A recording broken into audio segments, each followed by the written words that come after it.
waxaan u sheegaynaa shacbigeenna intii hore waa ka fiicannahay, waa ka qalbi adagnahay, waa ka firfircoonnahay, waa ka diyaarsannahay. wallaahi baydhabo waa xuraynaynaa, waa ku celinaynaa. bilaahi baydhabo waa xuraynaynaa, waa ku celinaynaa. tallaahi baydhabo waa xuraynaynaa. ciddii been moodaysow ilaahay idinkii waa isu imaan doonaa.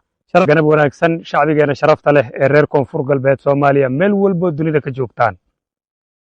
walaalayaal, gelinkii hore ee maanta askari ka mid ah ciidamada daraawiishta koonfur galbeed Soomaaliya oo muddadii halganka ku jiray intaba la shaqaynaya ciidamada koonfur galbeed Soomaaliya oo la yiraahdo Kalay ayaa sameeyay khayaano qaran oo ah in hubkii dowladda koonfur galbeed Soomaaliya 2 baabuur 3 baabuur uu iibsado una geeyo cadowgii ummadda Soomaaliyeed kuwii shalay ku soo duulay asagoo naawilaya ama been loogu sheegay in la yiri waxaan ka dhigaynaa xubin ka mid ah dowladda hadda sida la sheegay baydhabo ka jirto.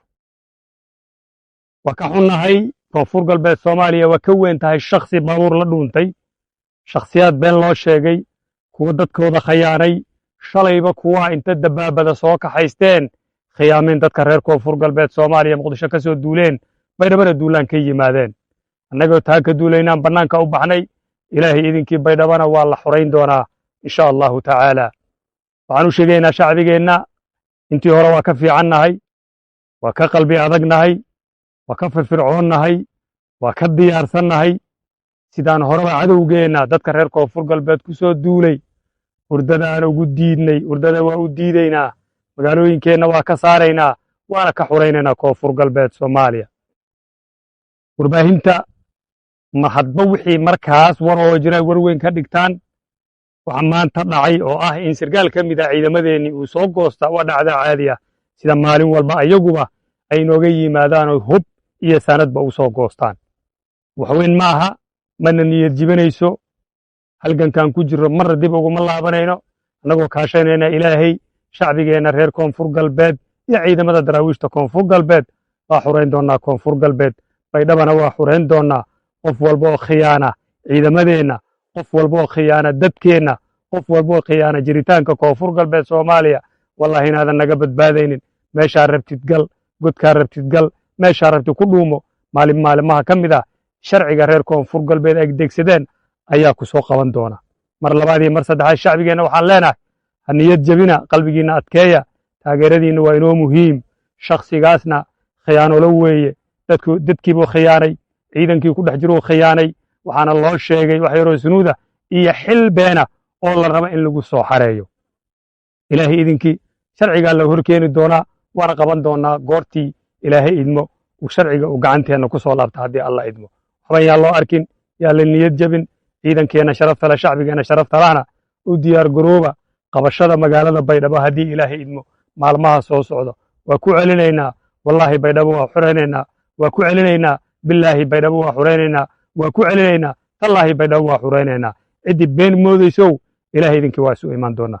sharaf ayaad leedihin shacbigeennow. waa mahadsantiin. xasanow mid kale fariinaan kuu diraya marka weligaa ha ku seexanin, hana ku hurdin. adigu waxaad u ordaysaa 77 xildhibaanoo taalo baydhabo taalaad u ordaysaa. dhibaatada aad reebayso ma aragtid, kuma muuqdaan. taasna kuma suurgelayso. dhibaatada raadka aad reebaysidna meel dheeray tegaysaa, kamana aadan fiirsan, kamana aadan fikirin. waa afhayeenkii lafta gareen madaxweynihii hore ee koonfur galbeed ee sida xoogga looga saaray magaalada baydhabo ee xarunta maamulka koonfur galbeed oo markii ugu horreysay ka hadlay mowqifkooda siyaasadeed iyo sidoo kaleeto sargaal gaadiid dagaal iyo weliba hub shalayto ula galay maamulka cusub ee Sheekh Aadan Madoobe uu hogaaminayo. afhayeenku wuxuu sheegay oo uu qiray in sargaalka 3 gaari laba gaari adigu gawaari kuwa dagaalka cabdibilayaala iyo ciidan kooban in uu ula xarooday maamulka laga dhisay magaalada baydhabo oo uu sheegay in ay xoreyn doonaan.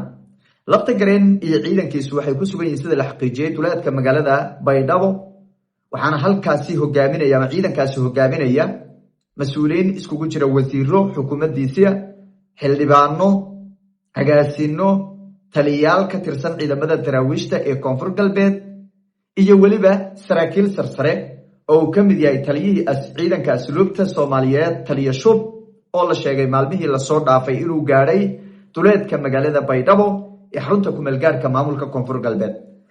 dhaqaaqyo ayaa socda. afayeenku waxa uu dhaar ku maray in muddo dhow ay xoreyn doonaan magaalada Baydhabo oo gacanta ay ku dhigi doonaan. magaalada Baydhabo waqti xaadirkan waxaa ku sugan ciidamo taabacsan maamulka cusub ee Sheekh Aadan Madoobe uu hogaaminayo daraawiishta Koonfur Galbeed ka tirsan iyo ciidanka dawladda federaalka Soomaaliyeed qaybihiisa kala duwan, walow la sheegay in ciidankii Koonfur Galbeed la burburiyay militariga lagu daray oo Koonfur Galbeed waqti xaadirkan uusan ka jirin ciidan daraawiisheed oo dawladda federaalku ay aqoonsan tahay. waa xogta hoose ee soo gaaraysa. qaybtii lafta gareen oo la goostay ee duleedka magaalada ku sugan markii laga reebo qaybihii kale ee soo hadhay, waxaa la sheegay in lagu daray ciidanka militariga, halka qaybo kalena ay iska kala aadeen guryahooda oo ay markaasi danahooda kale iska qabsadeen. waqti xaadirkan waxay wararku tilmaamayaan madaxtooyada oo ciidanka Itoobiya ay gacanta ku hayaan amaba ciidanka ilaalada hadda u ah Sheekh Aadan Madoobe inuu yahay kaliya ciidanka militariga Soomaaliya oo qayb ka ahaa qabashada magaalada Baydhabo. dhaqaaqyo ayaa socda.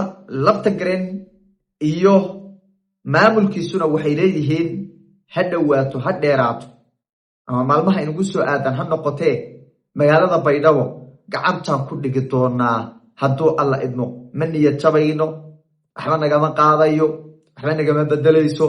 hal sargaal oo hal ciidan oo goostay, askari oo goostay, laba gaari oo la tagay, wax allaale waxay naga qabanayso ma jirayo, waxay naga bedelaysay dadka Koonfur Galbeed dawladoodii baan nahay, gacantaana ku dhigaynaa bay dheen magaalada Baydhabo ee xarunta ku meelgaarka maamulka Koonfur Galbeed. dhaqaaqyo socda. dawladda federaalkuna dhowr jeer ba isku dayo ayay samaysay oo ay doonaysay in ay markaasi ku soo afjarto ciidamadan ka soo horjeeda. diyaarado drone ayaa loo adeegsado lagu weeraray, ciidan infantry oo dhulka lagu weeraray. si kastoo la sameeyayba ma suurtagelin in ciidanka lafta gareen gacanta lagu soo dhigo oo la soo afjaro.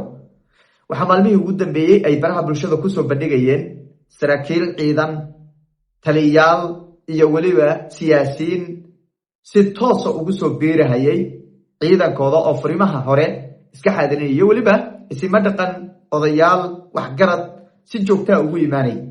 taas oo micnaheedu ay tahay in ay weli wadaan abaabul xoogan, ayna ku rajawan yihiin sida uu sheegayba afayeenku in gacanta ay ku dhigaan magaaladaasi Baydhabo.